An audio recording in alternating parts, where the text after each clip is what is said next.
With all the important Big Ten Western Division games still ahead, Nebraska took care of business against Rutgers yesterday, 42-24. So we will talk Rutgers, look ahead to Purdue, and down the stretch with Nebraska at 7-1, 3-1 in the Big Ten with Brian Towle of Corn Nation. Hey, Brian, let's review the Rutgers situation. 2 or 3 score game most of the way as the Huskers took control early and pretty much. I don't know. You fill in the blank. Did they sleepwalk to a victory in this one? They played well. The second quarter was really good for Nebraska.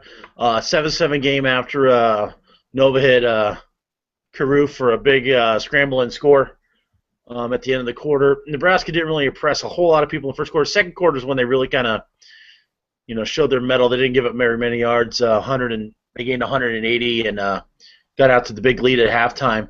Ameer had a big day, set the record for most all-purpose yards in Husker history, passing Roy Halu's effort against Missouri in 2010 at home. 225 on the ground, 90 kick returning, and then I believe like 25 or 28 on passing, receiving guy, 3 rushing touchdowns. Kind of a game that Nebraska fans and media kind of say, hey, good, but not great. I mean, second half, defensively, nothing really bad to complain about. Kind of hard to. Rutgers really had an uphill battle second half. Nova was knocked out of the game by a couple hits. First off, he got drilled and knocked on the ground. It looked like his shoulder had an issue off a Randy Gregory rush, and then right at the end of the half, when Kyle Flood for some reason. 40 seconds left in the half, and you're down behind your own 5-yard line, and Kyle Flood decided to just keep bombing the ball, and Ralph Friedgen kept bombing the ball, and what happened is Jason Anker got to Gary Nova, landed pretty much straight on his knee, and knocked Nova out for the rest of the game. Backup did okay for him, nothing bad. I think the biggest issue with Nebraska is they had 435 yards of offense, and it really felt like they left a lot out there points-wise. Tommy Armstrong had an okay game, normal 60% passing, normal 170 yards, threw 2 touchdowns, had 1 interception, bad interception. Another record that was set, Kenny Bell set the all-time record for receptions at Nebraska, passing Nate Swift. Is about ready. We'll probably the next game against Purdue set the record for all-time receiving yardage at Nebraska, passing the Heisman Trophy winner Johnny Rodgers, and really kind of a game that everybody's kind of like, well, we won and it feels good, but it doesn't feel good, and it's a great problem being 7-1 and playing a game you won by 18 points and really kind of feel like you left a whole lot out there. So I guess that's a good problem, but Nebraska didn't play. I wouldn't say Nebraska played great yesterday. I said Nebraska played well at times and went through the motion at times. And we got it was an interesting post game from both players and coaches' perspective, and especially in the media. Hey Brian, let's go back to the individual accomplishments. So you mentioned Abdullah first, and then Kenny Bell. Teams are scoring more points. The yardage totals are skyrocketing. We see the scores across the nation, and the yardage totals. It's not uncommon for a team to rack up 500, 600, 700 yards even in a game. So these records are going to be broken, but at the same time, Abdullah, the best running back playing, especially with Gurley, that would be an argument, but with Gurley on the sideline, I don't think there's too much question. He's the best going, even with Melvin Gordon doing what he's doing at Wisconsin. So your thoughts about, over the length of Nebraska football that you've been watching, where you would rank Ameer Abdullah? I think Ameer is a top 3 back in Nebraska history, and I don't say that just because he's roughly 500 yards away from passing. Mike Rozier is number 1 all-time rushing yardage in Nebraska history, and there's been a lot of good guys that have gone through that have not even come close to it. Amon Green, Kenny Jones, I'm showing my age, bunch of different guys. But the thing about Abdullah is this: he's something that Nebraska's never really had a whole heck of a lot, and that's the ability to influence the game from a lot of different angles. He can catch the ball. Obviously, he can run between the tackles, run outside the tackles. He can get around the corner. Kick returning, I mean, that's how we got the whole. That's how we learned about him in his freshman year when he's doing kickoff returns. Had a big old hit one against Fresno State early in his freshman year. So I think I don't know if you can put him at the best ever. Some people will. I think you have to think about offensive age definitely because everybody's gaining all these yards. But the fact that he is finally coming close to Rozier's record, think about it. He leads America right now in yardage, rushing yards at 1,249. His yards per game is a little skewed, and his yards per carry is a little skewed because he has a ton of carries. He has 180 so far this year. So, again, you're right when it comes to there's a lot of offense being put up, but at the same time, for one guy, when you have the theory of all these playmakers you want on offense, and you still got one guy still being keyed on, and yet still getting his numbers like Ameer is, it's pretty good. He's really only had one bad game this year against a very good Michigan State defense. So, will he get the? I think he has to get the 2,000 yards to get to New York for the Heisman. It's kind of interesting, and I'm sure you're on Twitter yesterday, and I blew up on it. I straight blew up on it. He almost had 200 yards at the half against Rutgers, and the first thing I see out of both the Big Ten Network and ESPN2 when they go to the halftime break is, oh, look how Melvin Gordon scored 3 touchdowns with his 60 yards, and I'm going, what? Whatever. So I think Ameer gets forgotten a little bit because everybody, and I say this because everybody's waiting for Nebraska's shoe to drop. They're waiting for the 4 losses by Pelini. And Husker fans are sitting there raging why Ameer doesn't get more love nationally. And I get that because I see it. That being said, nationally they're expecting Bo Pelini to lose 3 more games this year. That's just the way it is. And if Nebraska went out, then all of a sudden Ameer gets a little more attention. But if they do what all the national guys expect, then unfortunately it's going to cost Ameer. And that's just the way it is. And I don't like it, but I can understand it. A lot of people can't understand it. So that's just, what's going on. I mean, he's averaging 7 yards a carry. Who in the Big Ten? Who does that? 7 yards a carry. I mean, granted, Tevin Coleman is, and the funny thing is the top 3 guys in America, yardage per game, are all Big Ten guys. Coleman and Melvin and Ameer. So that's kind of interesting to me, especially in the pass-happy world of football now, NFL and college, but narratives there. So. And for the not real serious college football fan, for the more fringe fan, they've seen Melvin Gordon on the big stage more. He's played in the Rose Bowl. He's played in Big Ten championship games. So they've seen him in the past. Ameer Abdullah, I don't think there's any question. Again, possibly the best back in America. He's certainly in the top 2 or 3. And you would rank him, let's say, it sounds like in the top 5 in Nebraska history. Kenny Bell, I don't think anyone would make an argument that he's one of the very, very elite receivers in college football, but he's played for a long time, and he's certainly logged a number of games at Nebraska, and now he sits as the all-time receptions leader. So your thoughts about Kenny Bell? I'm going to catch hell. I live in hell. Let us have it. Yeah, well, Kenny's not a bad receiver. First and foremost, Kenny's not a bad receiver.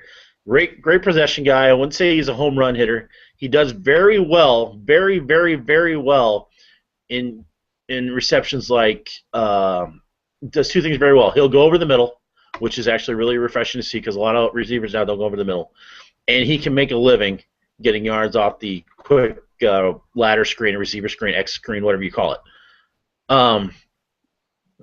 Is Kenny Bell better than Nate Swift? I don't think so, and I'll explain why. One, Bell's kind of been the man the whole time. He's had Quincy Noma last year.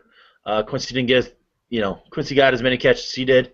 Bell had one off year. Nate Swift when he was in Lincoln, had to fight with guys like Terrence Dunn, like Todd Peterson, an NFL quality quarterback like Zach Taylor was throwing him the ball all the time.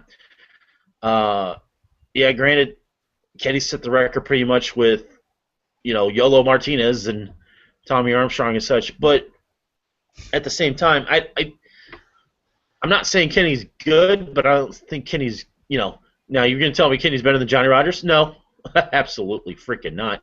He's going to set that record here pretty soon. Rodgers won a Heisman. Rodgers made a living out of the slot. Rodgers was one of the better punt returners you'll ever see. He could have done it at any age. Kenny's done well. Is he going to get drafted? I don't know. He's maybe a late round pick, probably a free agent selection, depending on who comes out. What I will say about Kenny is this: he's been there for the program. He's been there all 4 years. He's willing to put himself out in front of everybody and take the heat and such one way or another. So yeah, I'll buy that. Kenny's probably one of the top 5 receivers in Nebraska history. I'll say that. Is he the best? No, I will not say that. He's one of them. And ironically, this is very interesting. No Nebraska receivers ever had 1,000-yard season in school history. Rodgers, Johnny Mitchell, pick whoever you want. Never had a 1,000-yard receiver in school. Irving Fryer never had a 1,000-yard receiving season. So, I mean, if you ever get that, that's probably if you ever get to that part in Nebraska folklore, that's the greatest season in history. So if you get there, maybe you're one of them. But long story short, Kenny Bell's a great team guy, great team leader. Best receiver? Probably not. One of the tops? Yes. Best? No. Well, somebody's going to get to 1,000 yards because they're just playing more games, and now that you've got a Big Ten championship game and you got college football playoff and all that sort of thing to possibly break through and gain the extra yardage. There is nothing wrong with being a top 5 at an all-time college football power. It's a compilation record, so you got to stay productive. You got to stay active and healthy and on the field, and again, be productive and probably get some playing time as a freshman. And Kenny Bell's been able to do all those things. So congratulations to him. It sounds like from your earlier comments about Tommy Armstrong that you've kind of come to a place where you understand what he is, and you're not expecting too much more, but you're kind of good with what he is. Yeah, and I say this. I think what happens is Nebraska is, especially, and we actually had a discussion about that with our staff yesterday. Especially a quarterback, Nebraska gets what you get from Nebraska quarterback when they come to Lincoln is pretty much what you get for all 4 years. Nebraska doesn't have a true quote unquote quarterback coach on the staff. I mean, offensive coordinator Tim Beck is considered the quarterback coach, but the way it's developed is, this. Taylor Martinez spent 2 years with California guru Steve Calhoun getting better. Spent a lot of money. Supposedly it was a ton of money doing all that. And did Martinez get better as a quarterback? Yeah, he did. Did he get something to where he was a game changer throwing the ball and reading defenses? I would never say that. Now, Armstrong came in obviously a lot more polished as a quarterback, came from a pretty decent program in San Antonio in high school.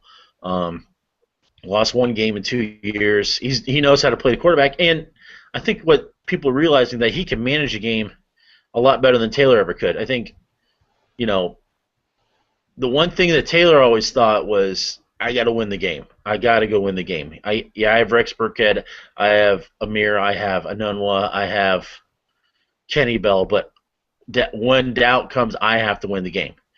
Tommy hasn't ever said that I have to win the game for him yet. I mean, he's tried to make the play and such, but realizing there's other playmakers, like at the beginning of this year, Jamal Turner, Sam Birch, and things like that. That's what Tommy brings. That, and I can live with Tommy being a game manager that can step up when he needs to, instead of a guy that has to, think he has to put 50 on him himself. Because there's a lot of times, especially the last few years, where Nebraska's lost games because of quarterback play, and it's not just last year; it's the year before, and there's a lot of games in Nebraska won games because of quarterback play. So, again, I'm okay with Tommy Armstrong being what he is because I know he's not going to get that much marginally better, but at the same time, I kind of wonder if Nebraska's staff is ever going to take the time to say, hey, we have a tight end coach and we've thrown the ball to the tight ends 9 times this year, 10 times this year. Why don't we get a quarterback coach that's an actual true quarterback coach? Bo Pelini's never had a true quarterback coach on staff. So his quarterback coach is a GA that probably will leave after this year, Joe Gaines, former Nebraska quarterback Joe Gaines. So to me, it's about developing them when they get to Lincoln. I mean, if Nebraska's recruiting strategy is not the game after the super 4s and 5s and aim for the lower 4s and 3s and try to develop them, then that's a position that you're really going to have to work on developing. If you want to get better. If you want to be the difference maker, that's what it is. Nebraska loses Ameer Abdullah next year. Nebraska loses Kenny Bell next year. Jamal Turner probably comes back on a medical redshirt. You have Imani Cross, and you have Terrell Newby, pretty young in the backfield. You have Adam Taylor, who's never touched the ball yet. Pretty young on wide receiver. I mean, they got some guys redshirting this year. That leader's going to have to come from being quarterback. And, if he develops from this year, from being a game manager to next year being a guy who can manage a game but also win it with a tougher schedule, then yeah, it's got to, it'd be great. But I'm okay with Armstrong as he is, but he has to get better. He just has to get better. And that falls on the staff. It falls on any staff to make sure your players get better. Hey, Brian, I don't know that a lot of people out there are recognizing the improvement at Purdue. They were atrocious, deplorable last year. They're just basically pretty bad this year. So they've made an improvement. Took Michigan State to the final possession, took Minnesota to the last possession, beat a Illinois team that turned around and beat Minnesota last week. So Purdue, a lot better football team today than they were a year ago. I know it's early in the week, but do you have anything on the Boilers? Yeah, I mean, we can all say that they're a little better. They get the bye week. They had a bye week last week, so they get 2 weeks for Lincoln. The one thing I'll say about Purdue is this: I didn't think they were ever going to get real good. I thought Darryl Hazell was worse than Tim Beckman at Illinois, and now I know that Tim Beckman is the worst of the Big Ten group, even though no matter what happened yesterday. I think the thing with Purdue is this: they can score. They can score points. They can score obviously a lot. I mean, last 3 games they had 38, 31, and 38. So they could, and 31 was on Michigan State, which is can't complain about that really. But they can't defend anybody. And a home game, it's kind of like Rutgers. It's a game that you should come out focused. You should come out and play well. I think the problem that everybody's having with the Rutgers game, they want to see improvement on the Purdue game is, once it got to that halftime lead, it kind of looked like Nebraska just mailing it, especially on offensive line. Offensive line went through a lot of players, had a lot of mistakes. Snaps didn't get back to Armstrong. Missed blocks, penalties, and things like that. Defensively, they blew a coverage, and that's where the long touchdown came in the first quarter. Other than that, defensively, I can't say they played a horrible game. I mean, Rutgers basically got majority of their yards off, like 50-something% of their yards off 2 plays. So I don't think Nebraska played bad defensively. I think offensively, 42 looks good, but it could have been easily 60. And I think the big thing a lot of people are saying is this is the disparity between Bo Pelini's Nebraska teams and everybody wants to compare him to Tom Osborne, so let's do that. Tom Osborne, would make sure that total gets in the 50s and 60s and such, and be able to get scrubs in there, second teamers in there, or third teamers, whoever guys that haven't seen the field yet. Bo kept the ones in, and they only got the 42. So, I think things can be a lot cleaner offensively, but I also get that, it wasn't the worst effort. I mean, we didn't lose, obviously. I mean, it wasn't like we were worried about the game at all. So I think like Rutgers, Purdue's going to present a challenge on defense a little bit. I think they can run it decently. I mean, they average 180 a game. I mean, it's nothing bad. I mean, I wouldn't say throwing they great. They're 180. They do 180 on each side. But as far as the offense of Nebraska, this is a game that they just go and go and go and don't stop. So you get that, then you get to the bye week, and then all the fun happens for the Huskers. You find out how good you really are real fast. Exactly, and so let's talk about that, and then I'll let you go, because unlike the Eastern Division in the Big Ten, for some reason in the West, the Big Ten is really focused its scheduling on making sure that Nebraska, Wisconsin, and Iowa play, and throw Minnesota into the mix, because the Gophers are better than they've been the last 2 years. They've emerged a little bit, stand at 6-2. So anyway, if you look at the matchups, they're all back-ended at the last 3 weeks of the season. So what's going to happen with Nebraska's development as a team? What are those units on the field that really need to step up in the last 3 weeks? First thing I think the first thing that has to happen, okay, but they have a bye week and they got to get healthy bye week wise. But I think one thing that has to happen is if Nebraska wants to win the West, it starts and ends at Wisconsin on November 15th. It simply does. Wisconsin's a team that's in Nebraska's heads. Multitude of reasons. The athletic director for Nebraska, Sean Eichhorst, is a disciple of Barry Alvarez. Even though in Nebraska thinks that Wisconsin wants to be what Nebraska used to be, and Nebraska wants to be what Wisconsin is now, and there's a little bit of this jealousy, and yeah, my daughter says the same thing. The thing about that is, oh yeah, she's fired, man. Everybody in Nebraska wants Wisconsin to be their big bad rival.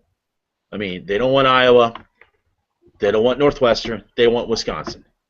Now, they don't get that you can't really choose your rival because you're still kind of the new guy in the Big Ten, okay?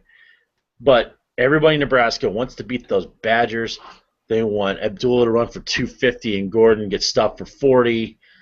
They want to take it to him and for the embarrassment a couple years ago in Madison.